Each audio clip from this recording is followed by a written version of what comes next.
તમે તમારા સપનાનું પહેલું ઘર લેવા જઈ રહ્યા છો અને તમને કઈ બાબતોનું ધ્યાન રાખવું એની સમજ નથી, તો તમે આ વિડીયો અચૂક જુઓ.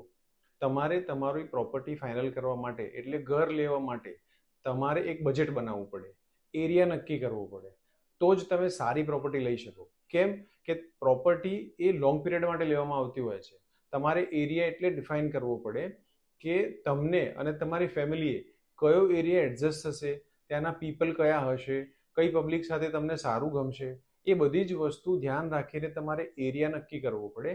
એ એરિયામાં તમને તમારું કેટલું બજેટ છે એ પ્રમાણે પ્રોપર્ટી જોવી પડે, જેથી તમને વધારે પડતું બજેટ પાછળથી ક્રિએટ ના થાય. એટલે તમને ખબર હોય કે મારે આટલાની પ્રોપર્ટી લેવાની છે અને મારી પાસે આટલી બચત છે અને મારે આટલી લોન લેવાની છે. તો એક વાત થઈ કે તમારે તમારી પ્રોપર્ટીનું બજેટ બનાવવું પડે અને એરિયા નક્કી કરવો પડે.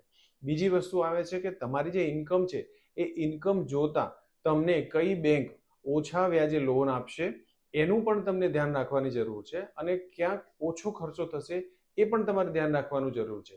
આ બે વસ્તુ તમારે ખાસ ધ્યાન રાખવાની કે તમારે એરિયા, બજેટ અને બેંક, આ ત્રણ વસ્તુ ધ્યાનમાં રાખી અને તમે જો પ્રોપર્ટી નક્કી કરશો તો ડેફિનેટલી તમને સારો ઓપ્શન મળશે, જે ભવિષ્ય માટે પણ સારો રહેશે, ઓછો ખર્ચાળ રહેશે. Thank you.